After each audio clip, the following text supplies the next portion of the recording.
Bomoko ya mboka.com émission donc kuna so côté na site wana au mona makambe belé bako sabino te yango ne mikolo yo wana pena to Mathieu Kiti soko tuni nzambe mikolo na prière biso ka kota na 3W bomoko ya mboka bino bomona nzambe soko bise mission bongo bino bosa wapi ka toujours na kati ya bomoko ya mboka jamais toboya bomoko ya mboka jamais na boya toujours dans les bons Isaac Swed olobaka boye chez Isaac Swed olobini banani baya ba comédien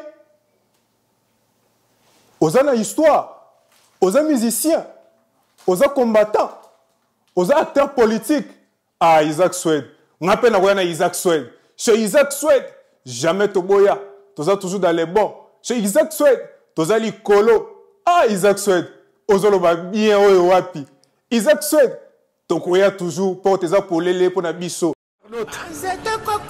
3W Boboko ya Boka Boboko ya Boka 3W.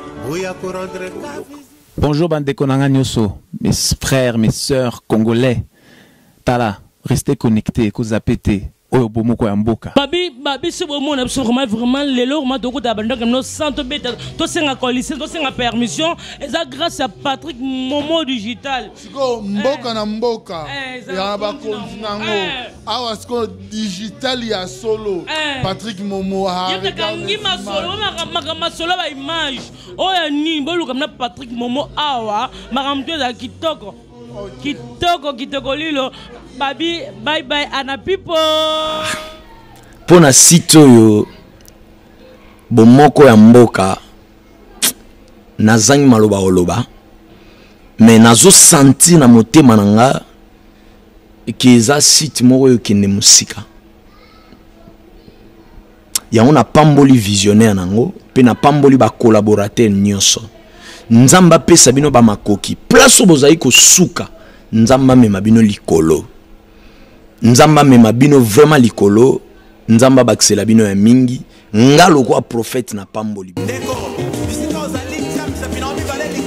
fidèle brancheux de 3W bomoko ya mboka.com tozali na esengolelo ya kozali boso ya etando ikena bino pona ko panza poke ndenge tolobaka na émission na bino chez Isaac Swed kasi lelo nazelinga moko na plateau te ndenge toyebisaka bino toujours tozali wana pona bino tokutanaki na ndeko moko auti kuna na mboka RD Congo kasi tozana ye na plateau pona kobeta lisolo na témoignage azali na yango na o akutanaki kuna na yango kuna na mboka ya Est place bitumba ezali koleka ntango nyonso population azali kokufa kimi ezali te kasi na kolinga se présenter avant que tokota na muzindo ya émission na biso ya mokwa lelo mbote ndeko Isaac kombo nanga Freddy Maindo na nazali mwana mboka ya ekolo Congo démocratique na uti kokoma awa mboka Swed leki mikolo ndambu na lingaki to kabola ndambo ya masolo moke oyo memelaki naza nango na baimboka oyo bazwami awa omboka Swed to na Scandinavie mobimba. Ok, na ba oyo bazali kolanda biso sika awa na banzi ke boyoki présentation de kona biso apesi kombo na ye auti na mboka RD Congo précisément na Est kuna bitumba oyo ezali koleka kuna tango nyonso kasi na ye nde tokobeta lisolo na témoignage azali na yango na connaissance pe azali na yango tokomeka kodévelopper yango kotune mituna po ye azalaki sur terrain à vivre bitumba wana na ba lolenge nyonso esengelamaki eleka kasi na koyoka yo mwana mboka na kotuna boye mutuna nga liboso na banzi ki toko bengo observateur na tawo nyonso zalaki kuna na Est kasi na tango komi awa na mikili ya poto okuti bande ko mususu pe o bazali komi benga ba combattant misu bazali komi benga bana cité misu bazali komi benga lolenge belé par définition la connaissance o yebi tu peux définir combattant Zalina ni Mouton Nanga Liboso. Ok, malamu mingi, je pense que Motuna Nayo ezali kitoko. Ce qui tozongi na définition ya mot combattant ezali na sens juridique sur le plan ya droit international. Combattant ezali mobundi. Donc, quelqu'un qui se confie qui porte les insignes militaires, qui doit défendre l'intérêt de la nation pour une cause bien connue par tout le monde. Alors, il y a plutôt une amalgame entre la conception où naza na bande kunabiso baza ko salela awa siku na kati ya mboka na kati ya mikili ya Europa ezali kopesa confusion kati ya terme combattant na terme résistant. Ngana lingi je souhaite plus tobenga bango na souhaité plus tobenga bango ba résistant que ba combattant parce que ce qui tozongi na sens ya combattant na sens ya ndenge mikanda mabuku ezali ko définir terme combattant bazali penza ba combattant te baza plutôt combattant. Je pense même totia bango na kati ya groupe ya ba opposant ou soit ba opposant ce qui faut tobenga bango pendenge wana me bazali ba combattant bazali batu oyo baza kobunda na minduki kasi bango baza na minduki teto lokola batu baza na basokoto oyo ndimami na mboka mobimba eyebi bango basalaka na seya misala na bango na kati ekolo basalaka yango na kati ya sokoto to tenue militaire nde tobengi bango ba combattant au terme ya sens ya droit international. Alors soki tozwi totali bandeko oyo bazali ko bandeko na biso oyo bazali ko boya makanisi oyo donc baza ko boya ko bundisa système oyo eza en place na nini na régime na eza en place na mboka na biso Congo démocratique. On peut pas les appeler les combattants parce que baza na bazo zonga na kati ya définition ya nini ya terme combattant baza mwangana lingi to benga bango plus ba résistant ou soit juste mesure to kito benga bango ba opposant oyo baza ko sala opposition na bango libanda ya mboka. Mais na koyoka yo ozali ko yanola kitoko mais na koyoka tozali ko remarquer kati na par rapport na oyo ozali ko loba na ba bazali ko menga ba opposant mais tozali ko mona soit ba combattant tozali ko mi mona ke ko sala remarque no ma finge komi koleka mingi par rapport ya combat ngo et puis combat ngo ezali koleka mingi na ba bazali ka na kati Europe. C'est pour cela na ndenge na yambio na kati ya plateau na biso bomoko mboka na ko linga un peu éclaircir opinion ou éclaircir public to ba bazali ko la na biso ba mo wana jeu de mots ezali koleka wana entre combattant, résistant et opposant. Parce que ça, il y a certains qui passent à la télé, ou les médias pour bêta masolo moka mais tozo ba classe ni bazalité. Parce que mon boulou pe mbutu ezali na ba définition wana mi balé, na ba kombo wana nyoso mi balé pour ekomi ebele. C'est pour cela ninga pe to yamio na plateau na biso bomoko mboka outi kuna na mboka na biso RD Congo. On met un peu na moi savoir Rosalie na yango muke, on met un peu ko partager na bande ko na biso, ko un peu ko définir le mot combattant nous expliquer yango na mot résistant na opposant si mande to kota na profondeur na ya maso na biso za mkolelo. Merci mingi ndeko. Soki tozui opposant. Opposant azali mutu oyo, c'est quelqu'un qui s'oppose face à un régime, un régime en face. Donc azako s'opposer à un régime ou soit à un système. Ça peut être un système politique qui ne rentre pas dans ses convictions. Donc, ils ne partagent pas la même idéologie, les mêmes convictions avec le régime qui est en face de cette personne.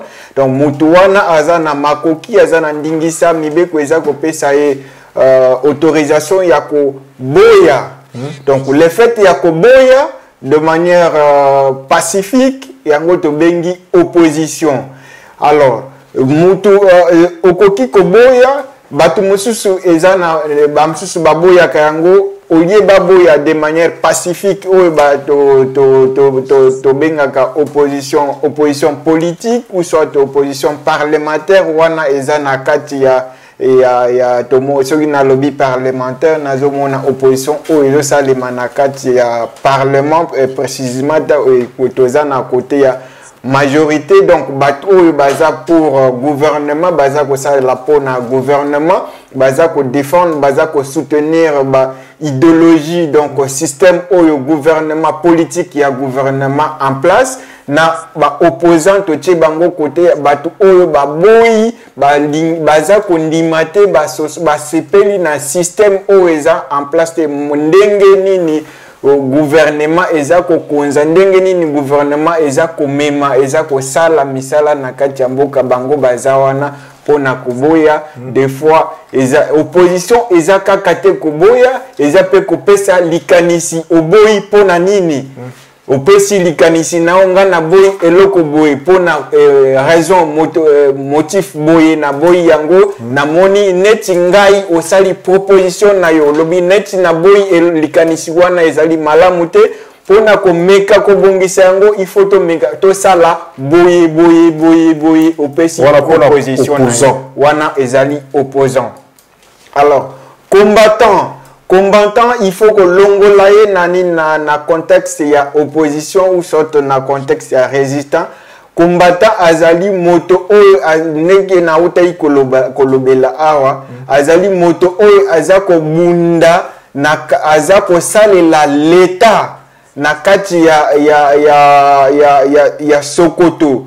Azali ko sale akoki soit aza combattant aza oyo akoki asala soit rébellion soit aza ko sala na kati ya armée régulière eza armée oyo gouvernement eza na contrôle nango eza ko futa ye suka sanza aza na numéro matricule aza fonctionnaire neti mutu nyos fonctionnaire nyos ya l'état wana tozomona ceux qui baza ko servir sous le drapeau na côté ya gouvernement ceux qui baza côté ya rébellion par exemple ndakisaneti na mboka na biso Congo toza na ba combattant oyo baza ko bunda na kati ya na sima ya ekolo ya gouvernement ya Kinshasa na oyo bazali ko bunda sima ya rébellion neti ba rébellion ndenge na ndenge wana pona ba combattant wana eza ba combattant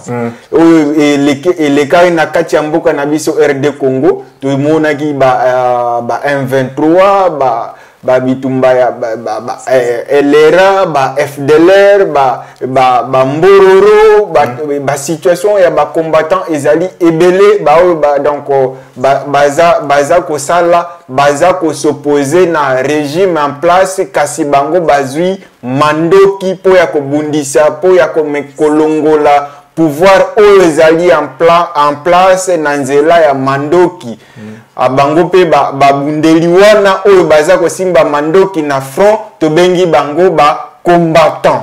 OK. Na banzi na ba oyo bazali kolanda biso bazali ko comprendre tina pe façon ozali ko se défendre na kati ya plateau biso bomoko mboka kasi tokota na muzino na biso ya lisone biso mukolo na témoignage na mai oyo ezali koleka na mboka na biso RD Congo mutu na liboso ezali boye. Est-ce que okoki ko décrire biso situation sécuritaire oyo ezali koleka na mboka ya RD Congo précisément na est parce que yo utikuna? Merci mingi na motuna na yo motuna eza kitoko mingi. Situation sécuritaire pour le moment na RDC ezali un peu mitigieuse. Pourquoi? Parce que ce qui totali situation mboka pour le moment, ils ont bité ni balé. Gouvernement nabiso pour le moment, ils ont un contrôle pensé à territoire territoire mobimbate ya Congo. Aza pouvoir ya autorité ya état congolais eza ko s'exercer na ndambo ya territoire na biteni mususu ya territoire eza occupé juste lelo na ba différentes factions ba milice ndenge na ndenge ba groupe armé ebele na lolenge pe hôtel connaissent que kotanga biso ata ba quelques troupes armées ndenge tozoyoka ndenge masolo ezobetama. Effectivement, nautaki ko patandambo awa na ce qu'il faut na sala et cause à la combien parce que tozolo ba juste à la cause ba 15 ba 20 ba 25 tozali nano na groupe moko ya liboso ya rébellion non ya mouvement ya bato ya ba soldat ya Rwanda oyo bakimaka bitumba génocide ya 1994 94 après génocide de Rwanda, où il s'est installé parti à Nord Kivu, na Sud Kivu, bazobenga bango ba FDLR, deuxième groupe ya rébellion et c'est situé na côté ya province orientale. Donc vers frontière ya nabiso na Soudan na partie RCA ya groupe wana eza ba LRA ou armée ya rébellion ya Joseph Kony ou ya akima donc ex rebelle ou akima nini na Uganda bango pe ba s'installer na partie ya Congo wana baza ko sala donc baza juste na côté ya Ituri na district ya Ituri soki baza ndambu na district ya Ituri mususu baza na baswele côté ya Isiro kuna soko ke na Dungu okokuta bango kuna nde fief na bango ezali baza ko semer terreur désolation na population na ya secteur wana na territoire ya Dungu. Alors, faction mususu ya rébellion eza juste nani na cœur ya nini ya wana eza ba mai dernièrement awa donc kanga quand même nzela batu bakolekate donc trafic katani entre province ya nini ya Nord Kivu na province orientale kati Kisangani na Bunia donc on a territoire ya Mambasa parce que c'est juste territoire ya Mambasa toujours na est parce que ceux qui tozolo bela est siko tozolo za partie ya province orientale même na nord na Sud Kivu et même insécurité makasi na kati ya mboka. Alors, rebelle wana mai wana notamment moko autaki armée congolaise salaki nini moko awa ratissage moko awa na sima oyo ememaki au chef rebelle wana Morgan akufaki na red wana. Mais pour le moment, les Kinaye azosala azui relève wana ndi azoseme terreur te sikoyo nanini. Siko nyonso wana bazoko ma population pour na ko gagner mon mbongo na bango to eza juste cas pour renverser pouvoir en place. Alors, ce qui totali logique philosophie ya bitumba oyo rebelle wana bazako sala na kati ya mboka, on voit clairement que objectif ya renverser pouvoir à Kinshasa ils a juste pour leurs intérêts moi donc exploiter les matières premières ils allaient dans secteur où baza ko contrôler semer la terreur au sein de la population se retrouver dans un secteur où bango baza ko opérer c'est tout comme objectif. Une fois objectif Nabango et étant, ils sont aussi soutenus, il faut reconnaître. baza soutenir na ba multinationales ou eza ko pesa bango ba appui logistique et on est même tenté ya ko kende kolobaki ces rebelles baza donc baza en intelligence avec certaines personnalités na katia si pas na katia gouvernement na katia armée nabiso congolaise baza complice na katia situation wana dernièrement situation oyo bauti ko boma batu na nini na Beni na territoire à Beni. Alors nous avons suivi après enquête au Salemi de se rendre compte que il y a certaines personnalités oyo bazana kati ya nini ya armée nabiso congolaise bazana kati ya nini sima na maso wana est-ce que Monisco musala na ye ezali komona na te na bino ba pour vivre ba biloko wana kuna Monisco est-ce que apport na ezana kati ya maso wana?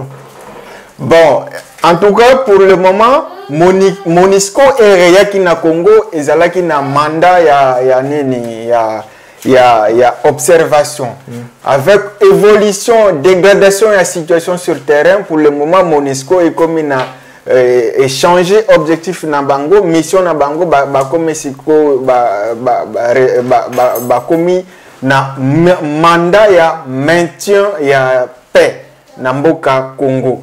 Alors, sur mandat ya maintien ya paix wana, baza koya juste na appui baza quoi appuyer armée congolaise tango ba lancer offensive militaire na zone moko bien déterminée ce qui tozu ndakisa nini pona ko démarteler mouvement ya M23 na oesalemaki na nini na 2013 fin 2013 début 2014 armée congolaise est lancé qui offensive wana contre groupe armé wana ya ba M23. Alors tango ba M23 et armée est lancé offensive Monisco eyena ni soutien logistique qui dit soutien logistique eyena epesa ki ba nini ils ont appuyé nini armée congolaise na matériel komemela bango ba matériel de guerre sur les champs de bataille. Mais na masoana so tozotala tosala banaliste mona ke bitumbango ezali kosila te, c'est ça le problème, ils ont dérangé bana est bana biso population diaspora tozali na mikila poto. Oui, Bitumbeza kosila te, il est vrai que Bitumbeza kosila te parce que pour yo mo vraiment sur le terrain donc aux témoignages moko valable et palpable au bato bazo c'est la minute choyo. Oui, ce qu'il faut reconnaître est que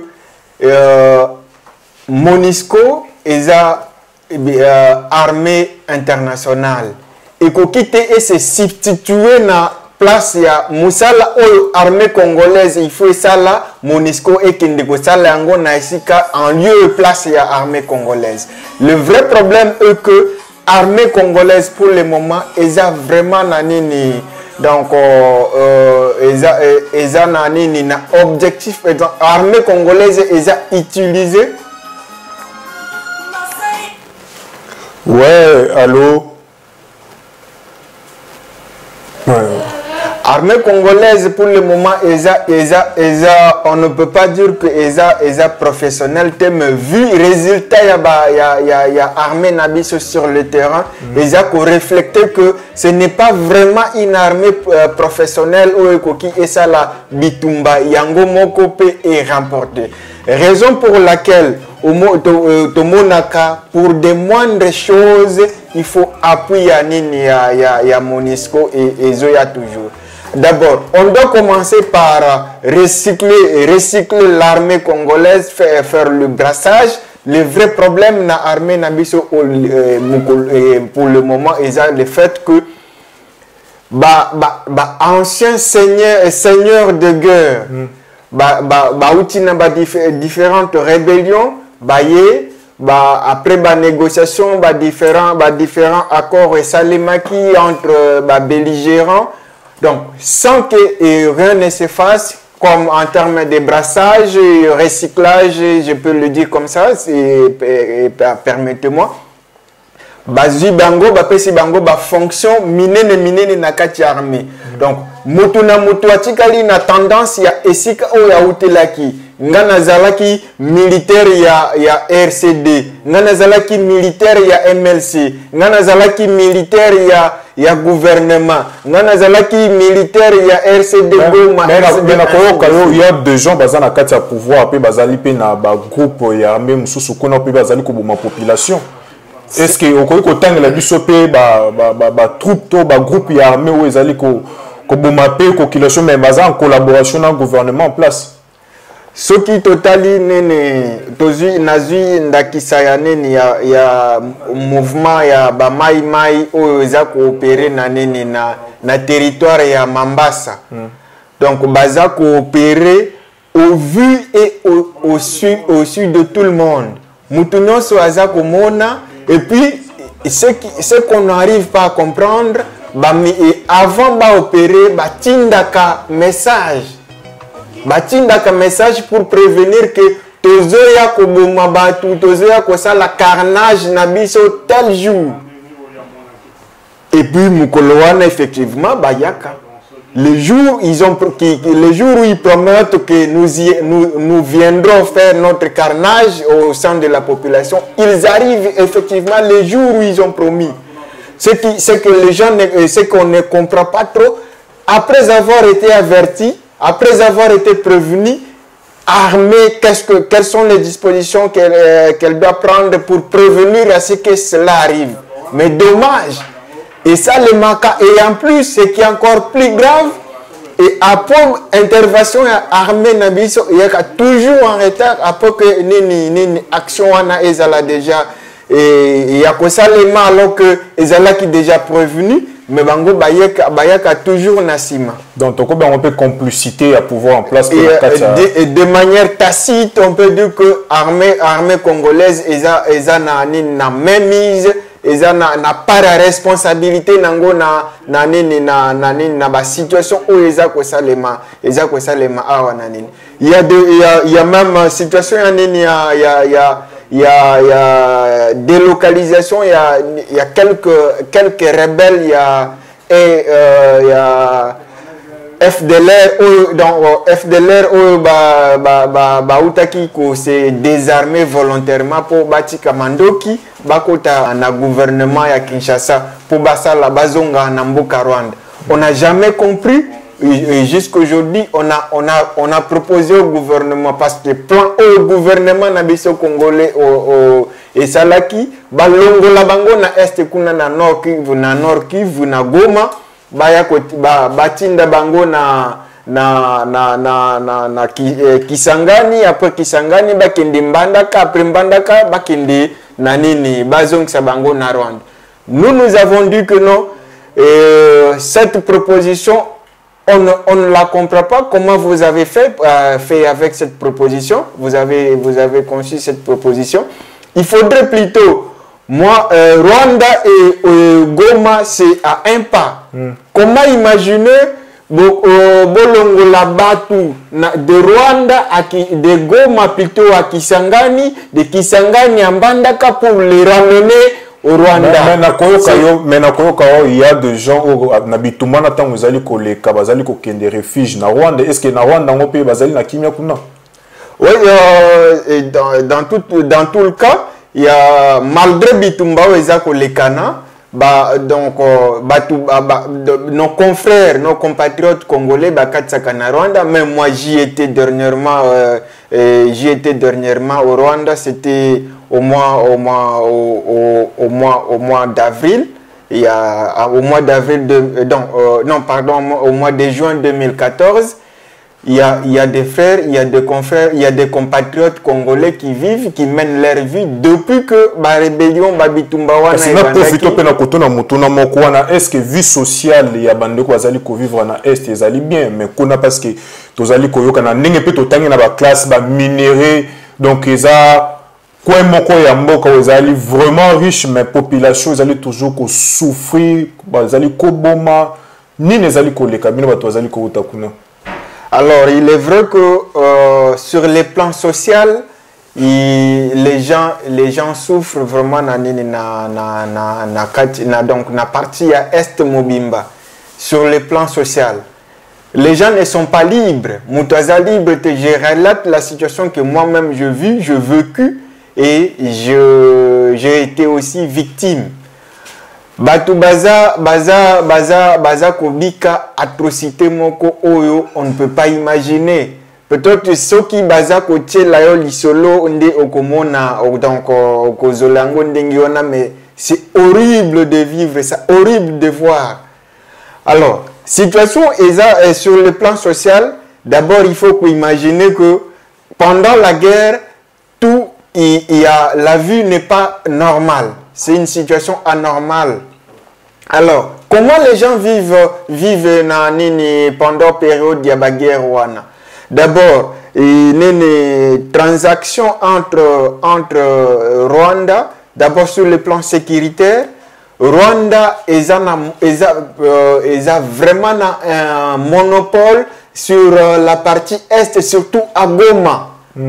On peut mettre un peu Sud Kivu, Bukavu en écart, mais plutôt Goma qui est à un pas du Rwanda. Il y a vraiment des situations que tu ne peux pas imaginer. Moi-même, je te témoin. Il y a un de mes amis, quand j'étais là, quand j'étais à Goma en juin, avant de traverser au Rwanda, il y a un de mes amis qui avait des problèmes avec quelqu'un sur place là à Goma, qui est allé poser sa plainte au Rwanda, et l'armée rwandaise est kokota na Congo, na Goma, et traversé frontière. Donc, il n'y avait aucun ordre, aucune autorisation de la part de notre gouvernement ou soit des autorités congolaises compétentes à la matière. Il n'y avait aucune autorisation. Mais l'armée rwandaise a traversé les frontières et koti tenanini na Goma, bazui motowana, un Congolais bien sûr, ce n'était pas un sujet rwandais, un sujet congolais, c'est un ami à moi. Na Rwanda, il a fait 4 jours en arrestation, en état d'arrestation na Rwanda. On l'a jugé, on l'a frappé, on lui a fait payer des amendes. Donc on ne sait pas comment quelqu'un inarmé, tout inarmé, doit traverser la frontière pour rentrer dans un autre territoire qui ne leur appartient pas. Et ils commettent des arrestations, ils amènent déjà des gens en dehors de leurs frontières naturelles. C'est comme si l'armée n'a pas un monopole dans la frontière. Si, il n'y a pas de monopole. Le contrôle, ici, il faut vivre. C'est une situation que moi-même j'ai vécue. On ne m'a pas relaté ça. Moi-même j'ai vécu ça. Ngamoko na vivre ango. Batu babimi, armée rwandaise, c'était babimi Rwanda avec un véhicule 4x4. Baye bakangi mutuana na Goma, un Congolais à Goma, bake na Rwanda, parce que o mutu bazalaki na problème. Azai na ba relation na kuna na nini na Rwanda, aki afundie kuna na Rwanda, armée rwandaise eye wana na Goma, bazuye bakatisi na Goma, na bakatisi frontière ya Gisenyi bakoti na Rwanda. Bake basambisiye condamné bafutisi amende salaki kuna 4 jours. Donc les basambisiye na kati ya mboka Congo yake osamba na Rwanda pe afuti pe ba amende ekoti na trésor public ya Rwanda. Tu vois un peu comment la situation est en train de se passer. Donc d'abord un sujet conflit entre 2 sujets congolais, mais on ne comprend pas comment un gouvernement rwandais est à un monopole kanga 2 sujets congolais qui sont en conflit na Katia Congo, même bango na Rwanda pour les faire juger, les condamner ainsi de suite. Tu vois un peu la situation, comment elle est décriante, la situation sécuritaire. Et on ne sait pas imaginer qu'il y a une armée tout au long, il y a frontière, il y a une armée, il y a l'armée congolaise, tu ne peux pas traverser parce que la frontière... La population, à droite, il y a Koloba, donc groupe d'armées, Moussous, où tapé Moussous, na Rwanda, n'importe quel pays frontalier, tous en abango pembeni, donc écoute, ça n'importe quoi na kati ya Est à Congo, pe babimi bakei, na koyo kani ngozolo. Évidemment, évidemment, il y a cette passivité na armée nabiso.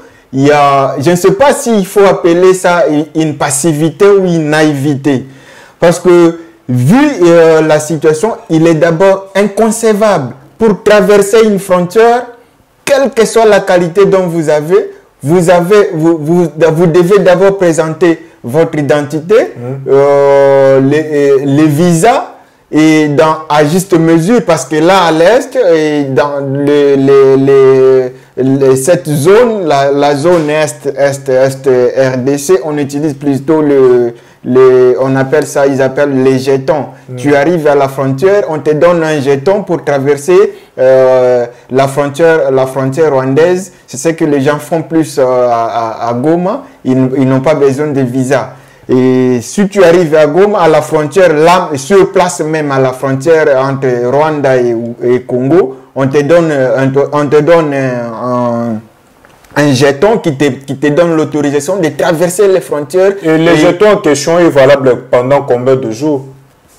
C'est pour une journée, c'est pour 24 heures. 24 heures. Voilà, vous avez l'autorisation, il y a beaucoup de jours,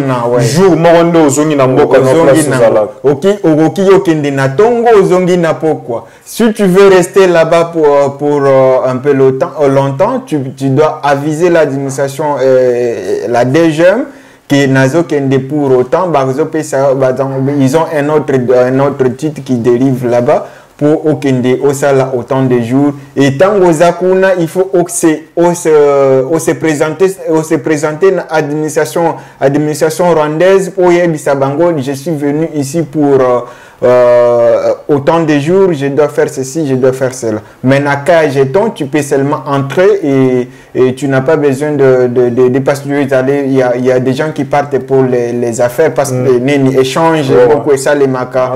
Les gens quittent Congo, bakeko somba biloko na Rwanda, bakoteka na nini na Goma et les gens quittent Rwanda, ils viennent chercher d'autres biens ici na nini na Goma. C'est comme ça que ça se fait pendant cette période il y a guerre. Mais si kotuna koyoka onengo zali koloba mutona ngape musu zali bo sur ba état de droit na bata onyo zali koleka ko na guerre na bituma na koboma état de droit kuna zali ndenge nini?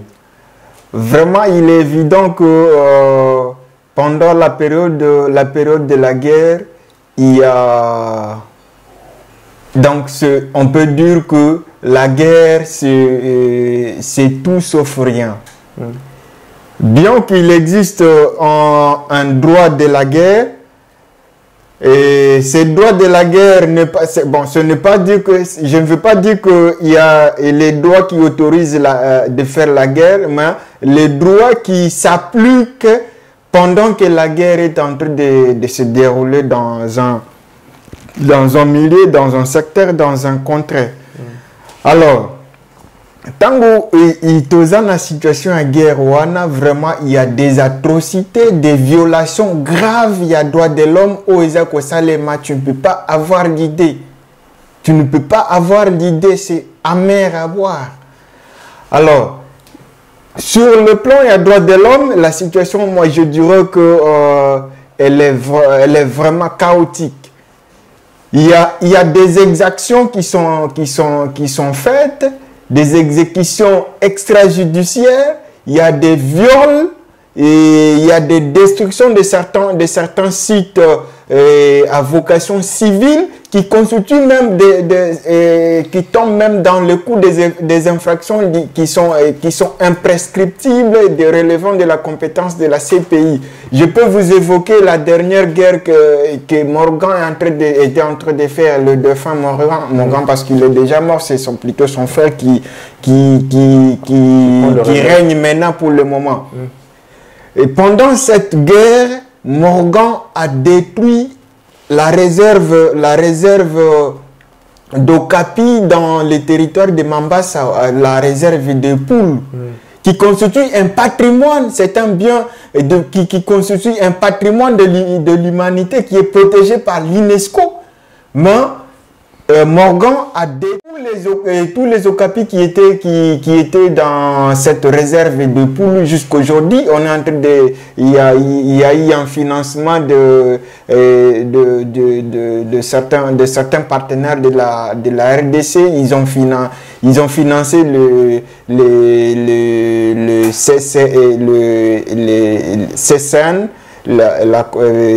pour essayer de relancer les activités, essayer de chercher d'autres Okapi pour les amener dans la réserve de Poulou.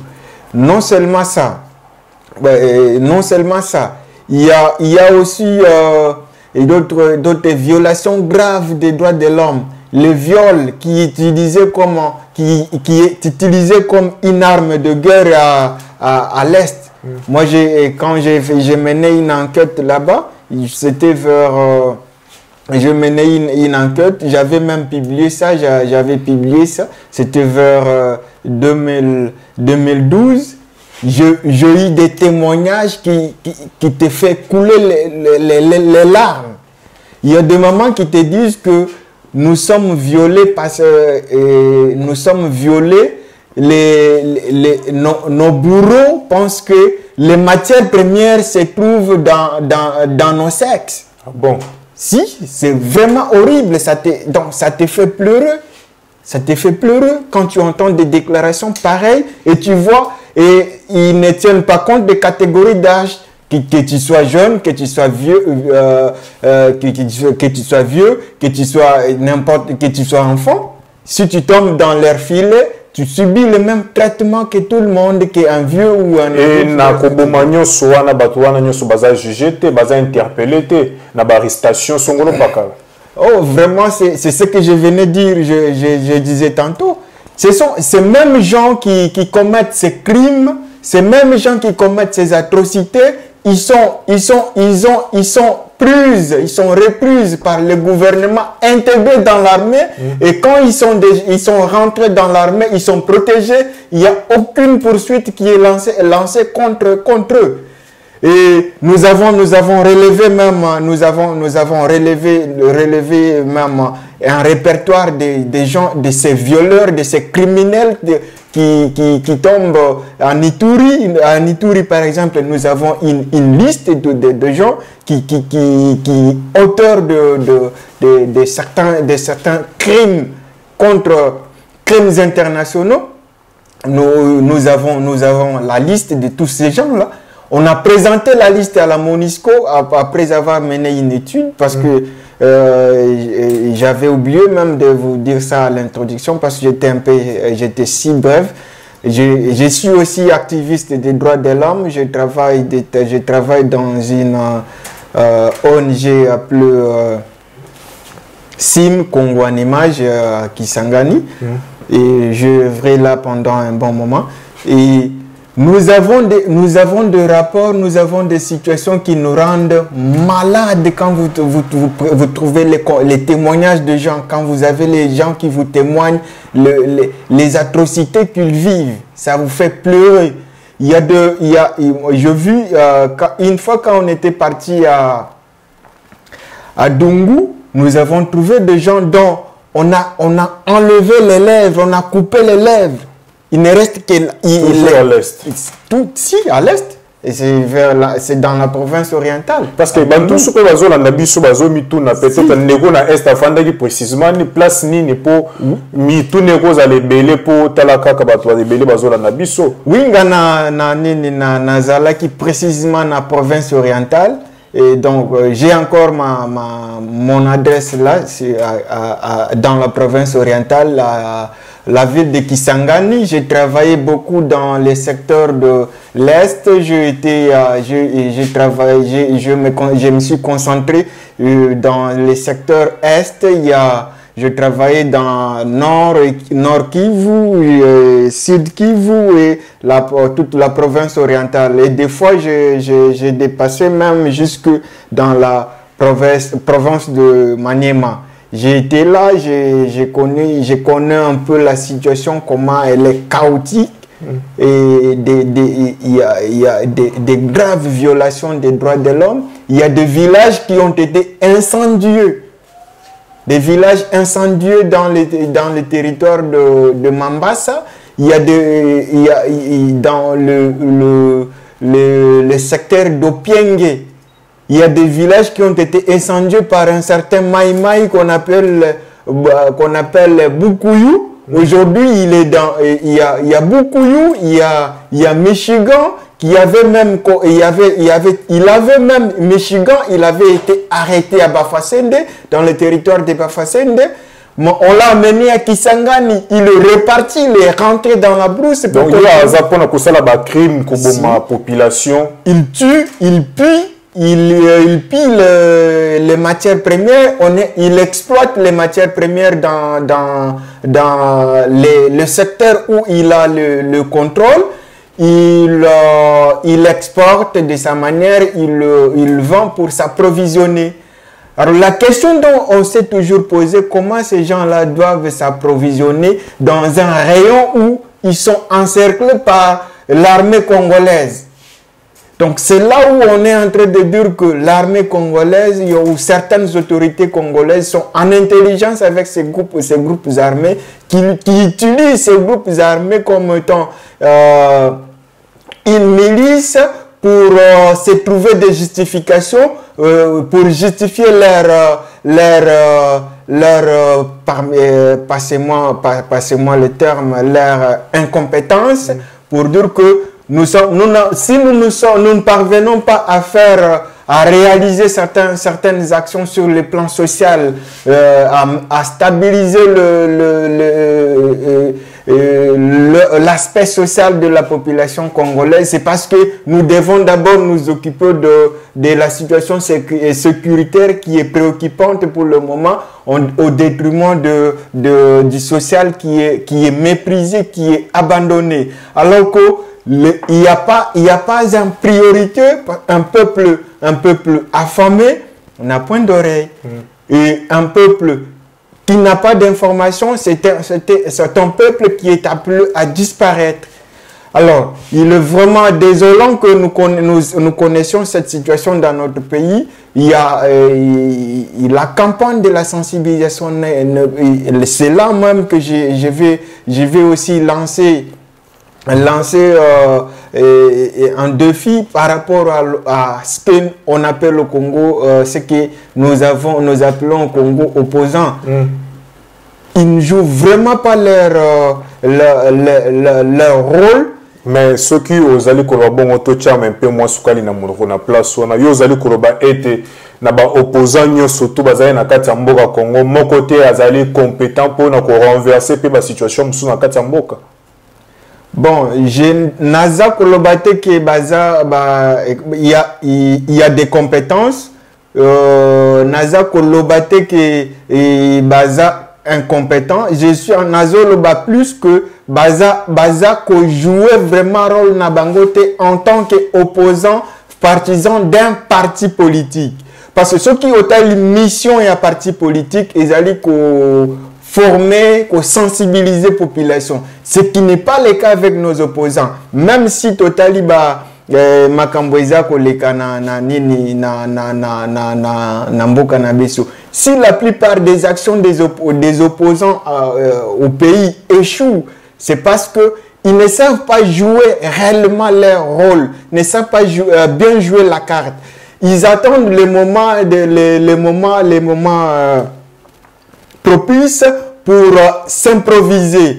Alors que toute action doit se préparer pendant un temps pour que vous ayez déjà une base sur laquelle vous pouvez jeter un jalon. Ils viennent au lendemain.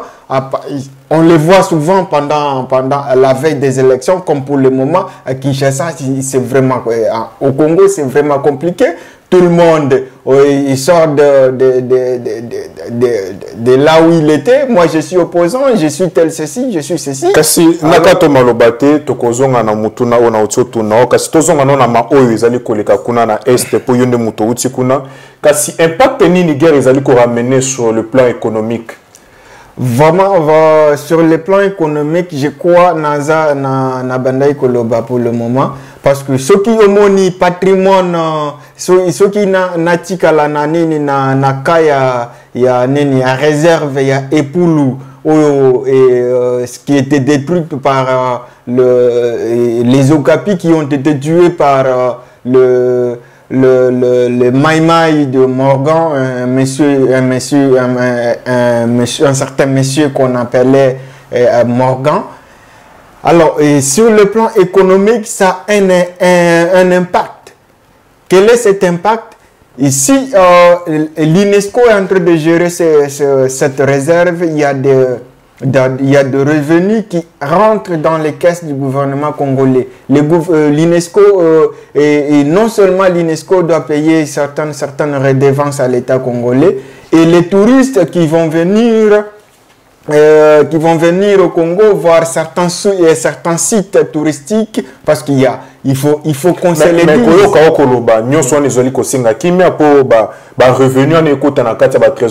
Justement, yangona bande koloba na sina nte ukata inga maloba tango bitumba wana eza ko salema personne ne peut aller là où il y a la guerre. Mutu moko te akokia kende.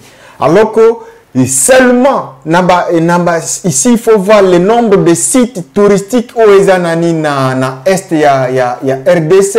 Ça peut générer un maximum de recettes qui peut financer à 90 ou voire à 80-90% il y a budget, il y a gouvernement congolais.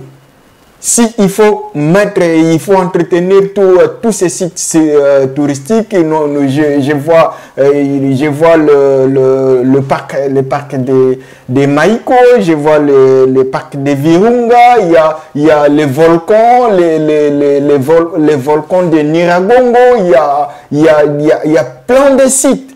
Il y a plein de sites dont on doit exploiter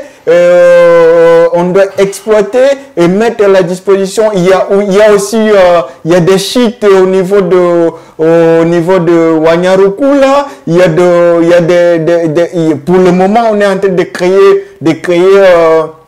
un autre parc. Je ne sais pas si j'aurai le temps de parler sur ça. Le parc Elomami qui prend la province orientale et la province de Maniema. Et si on voit les espèces d'animaux qu'on trouve dans ces parcs, ce sont des espèces rares qui ne se trouvent que rien qu'en République démocratique du Congo. Si on essaie de maximiser, de voir, de bien gérer, de mettre un terme à la situation de la guerre, alors on n'aura même pas besoin de financement extérieur dans Bokawana. Si il faut seulement, on laisse d'autres ressources telles que je n'ai pas encore pris en compte la forêt qui est aussi une des grandes ressources de la RDC. Je n'ai pas encore pris les cours d'eau, le lac Albert, où on doit exploiter. Pour le moment, il y a eu de missions de reconnaissance pour exploiter le pétrole vers le lac Albert. Je n'ai pas encore pris en compte ça. Et si on prenait seulement les sites touristiques qui se trouvent dans l'est de la République du Congo, c'est un paradis qui doit fournir l'argent à l'État congolais, et l'État congolais aura un budget conséquent qui peut même dépasser le budget de beaucoup de pays qui se disent aussi aujourd'hui développés. Si nous voyons dans les années 80, la RDC, l'économie de notre pays, c'était une économie assez stable et forte que l'économie du Canada. Aujourd'hui, s'il faut comparer l'économie de l'État canadien et l'économie de l'État congolais, vraiment, on n'y est nulle part. Dernièrement, le rapport de PNUD 2013 qui venait d'être publié sur l'indice de développement, nous sommes le dernier pays, la dernière nation, derrière même la République centrafricaine, alors que la République centrafricaine, c'est un État qui est encore en pleine guerre, mais désolé, nous sommes derrière la République centrafricaine. Tu vois maintenant les paradoxes. Ouais, Nabanzi, tozali kokima sima yangonga, mwana mboka, kasi mutuna nanga, avant la mutuna ouais souke, ezali keno, par rapport à calendrier électoral, ezali publié, li kanisini yozali na yango. Oui, par rapport au calendrier électoral, pour moi, vu les différentes dates et la manière dont a été conçu ce calendrier, nazomona que c'est un calendrier irréaliste. Pourquoi nalobi eza irréaliste? Ce qui te zongi na contexte nan oyo calendrier wana ezalaki élaboré. Et donc élaboré et publié. Il faut voir la motivation la publication en calendrier électoral. Ce qui a fait que, parce qu'on avait demandé depuis très longtemps na CENI et publié calendrier global, il y a élection na Mboka Congo, et CENI et ça l'a ngoté et publié un calendrier partiel, il y a élection locale seulement. Alors, municipale urbaine. Alors, ici, après manifestation, mouvement, il s'est mis du 19 au 21 janvier, avec la pression populaire, et ça dit que, parce qu'il ne faut pas oublier, ni majorité pour le moment, le gouvernement en place, conduit par le PPRD qui est les guides de la majorité pour le moment, ils ont vraiment ils ont rusé na ba carte nyoso ils ont joué. Et ça là de sorte que tout soit taillé sur mesure avec l'objectif de conserver le pouvoir. Alors ce qui a fait à ce que CENI est publié ne calendrier wana, parce qu'on était dans les contextes, il y a qu'à modifier d'abord la constitution pour permettre à monsieur Kabila, pour le moment au pouvoir, à se maintenir, à se présenter comme pour son troisième mandat comme candidat aux élections présidentielles ils ont fixé pour 2016. Alors, vu la pression des opposants, vu la pression de la communauté internationale, la majorité est rentrée dans son laboratoire. Donc, ils ont maintenant réfléchi comment ils peuvent, comme ils n'ont plus la possibilité, la situation était devenue poreuse pour eux, il fallait créer encore une autre stratégie pour se maintenir un peu plus longtemps au pouvoir. Alors, il fallait jouer avec les élections. En jouant avec les élections, ils ont créé un concept aujourd'hui j'ai appris ça seulement au Congo, le glissement. Alors, le glissement, qu'est-ce qu'ils voulaient au juste? Donc, que les élections ne se tiennent pas au moment convenu avant décembre 2016, élection ekende na la prolonger et si ma mikolo 2021. Bon, ça dépend parce que selon je crois c'est vraiment une matière un peu profonde, ça peut me prendre du temps s'il faut que je... Alors, ce qui bazongi na contexte wana que il faut publier calendrier pour montrer aux yeux de la population et de la communauté internationale que nous sommes prêts pour organiser les élections, mais au couloir, cette volonté-là, elle n'est pas. Parce que ce qui te montre le calendrier wana ndenge zali publié et au moment où le calendrier wana zala qui publié, le rapporteur Yasseni, porte-parole Yasseni, il était clair. Calendrier on est appliqué seulement au cas où c'est financement et bima avec le temps. Mais s'il faut voir budget à élection avec le temps au etikali, ça paraît utopique pour que budget mbongo wana pour organiser une élection. Et non seulement ça, il suffit seulement de rater échéance moko ya nini ya séance moko électorale. Donc calendrier est comme bouleversé. Donc il faut que décaler l'élection mususu wana na ba mikolo mususu to koti na concept o ebomisi batulelo na Kinshasa o bazobenga glissement.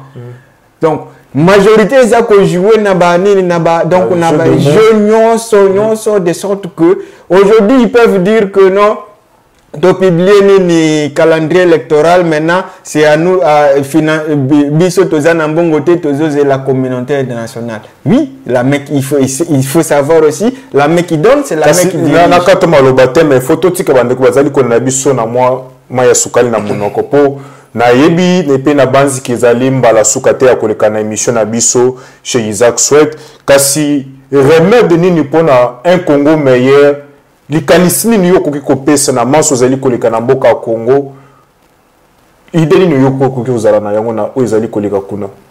Oui, pour que à mon avis je pense que le Congo a besoin n'a pas besoin des hommes forts mais plutôt des institutions fortes.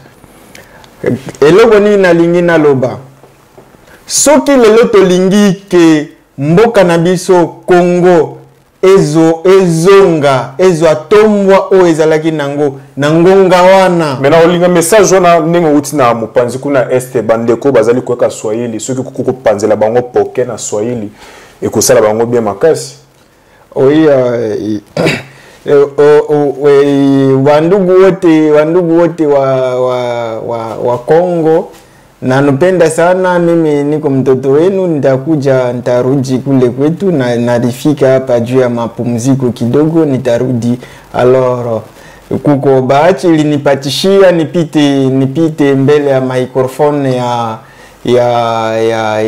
nipite ku hii emission ya watoto ya inchi hapa ku inchi ya kigeni inchi ya Ulaya. Bahati nipatishia nipite kuzungumuzia kidogo mambo inapitikana kule majambo fulani inapitikana kule kwetu Jamhuri ya Kidemokrasia ya Kongo hasa kipindi yake ya este. Alors nalipima kuifasiria kidogo labda wakati ilikuwa inatusonga tulikuwa na wakati ya kuipigia kabisa msumari gisi na stahiri tutapata gisi ya kuandika na kuitia ku disposition ya kila mtu mwenye anatumaini kuipata hayo. Alors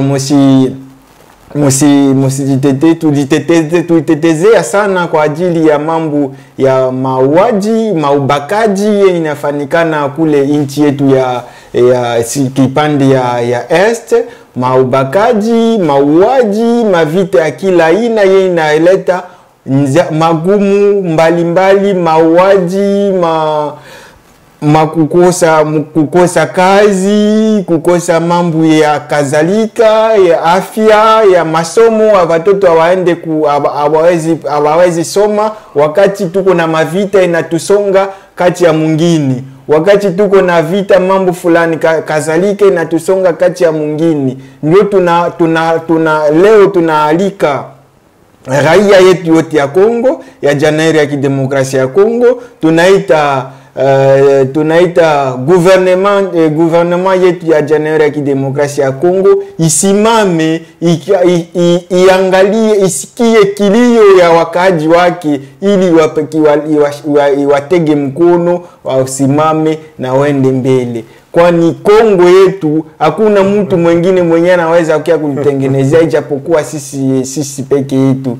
Ndio tutaweza, huyu analeta nusu ili tujenge Kongo yetu iende mbele na itakuwa mzuri. Turudie Kongo ile tulikuwa Kongo ya zamani, watu walikuwa natuheshimia, ukaenda fazi fulani bana kupatia heshima. Hapana, Kongo ya leo unafika fazi fulani watu bananja abakuheshimie, abakuletea ile heshima yeni tulikuwa na wakati ya zamani na kuwa keba. Hapana, ule mkongomani hapana. Uwa kongomani acha nyoka. Tunasikia wandugu yetu ya ngambo ya Brazzaville wanasema ile mambo kila siku. Uwa nyoka, uwa kongomani acha nyoka. Si aituletee tena heshima. Igisi ile heshima yetu inakimbia, inatuomba tuungane mkono, tuchie mafikiri yetu wote, sie wote fazi moja, ili tuende tupeleke Kongo yetu mbele. Magombano haiwezi tuletea kitu, na tusiuane juu yetu, sie peke tuzungumuze, tulete amani kumwingine. Kasi na banzi boyoki mwana mboka ninga peseli na Kiswahili ngana bino esengo na ba yoki ninga peseli na bomoko mboka na biso, kasi ndeko mwa ba mbote na ba bazali kolanda yo na yebi ko peseli déjà na Kiswahili. Je pense que message na ezali bien capté na ba onyo sozali koyoka munoko wana. na pesi mbote na batu nyonso oyo baza kolandanga sikoyo, bazwi mbela ya kolandanga na ngonga oyo na ndambu muke oyo tozalaki nango ya kokabolelongo. Na pesi bango mbote oyo baza kolandanga bipai nyonso na mokili, parce que nayebi que mbela ya bomoko ya mboka elandami bipai biso na mokili. Na pesi bango mbote mingi na lingi bino toza elongo, toza kubundaka mpona mboka na biso ekende liboso, tozala totika bokabwani tosangana elongo. Na pesi bino nyonso mbote oyo boza kolandanga. Kasi ngai ya bino na ngai ezali ya libela, tosepelaki po ete bozalaki ebele ya kolanda émission na bino ya chez Isaac Swed. Ezalaki ndeko na biso autaki na mboka ya Est, précisément na mboka na biso ya RD Congo. Esengo ezalaki mingi ya kopartage makanisi na banzi ete ezali mbala ya suka te ya koleka na plateau na biso ya bomoko ya mboka. Kasi pona kokabwana na bino na pesi mbote na ba onyoso balandaki biso na mokolelo. Na pesi kuna na caméra ezalaki oya bino digital momo bilili toujours dans les bons. Kasi pe na pesi mbote na ndeko na biso mususu na kombo ya bouffe moi tout ça papi chamala pe na molonga ni naye. Na pesi mbote na ba onyoso bazali kolona biso na mokili mobimba. Bozala toujours branché parce que awa makambo malonga ezali ngana bino nenge baloka tokokani, kasi na oyo na oyo kokani te topesi batu nyonso mbote. Bozala toujours branché na émission na bino chez Isaac Swed. Boniko à suivre. Isaac Swed olobaka boye chez Isaac Swed olobini bana libaya ba comédien, oza na histoire, oza musicien, oza combattant, oza acteur politique. Ah, Isaac Swed ngape na koya Isaac Swed. Chez Isaac Swed jamais toboya, toza toujours dans les bons. Chez Isaac Swed toza likolo. Ah, Isaac Swed ozoloba bien oyo wapi. Isaac Swed tokoya toujours porte za polele pona biso. 3W Boboko ya Boka. Boboko ya Boka. 3W. Bonjour bandeko nanga nyoso, mes frères, mes sœurs congolais. Tala, restez connectés, kozapete oyo bomoko ya mboka. Site mibalete karamoko. Babi si bon on vraiment les lots ma doko d'abandon comme nos centre bête to senga coalition to senga permission et ça grâce à Patrick Momo digital siko mboka na mboka ya ba kontinango awa siko digital ya solo Patrick Momo ha kangi ma solo ba image oya ni bolu comme na Patrick Momo awa makamto za kitoko lilo babi bye ana people. Référence à Moko www.bomokoyamboka.com émission donc kuna sokoti na site wana omona makambe belé bako sabinote yango ne mikolo yo wana pena to Mathieu Kiti soko tuni nzambe mikolo na prière biso ka kota na 3W bomoko ya mboka bino bomona nzambe soko bise mission bongo bino bosa wapi pona site oyo bomoko ya mboka nazangi maloba oloba mais nazo senti na motema nanga ke eza site moko yo kende musika yango na pamboli visionnaire nango pe na pamboli ba collaborateur nyonso nzamba pesa bino ba makoki place bozai ko suka nzamba mema bino likolo nzamba mema bino vraiment likolo nzamba baksela bino ya mingi ngalo kwa prophète na pambo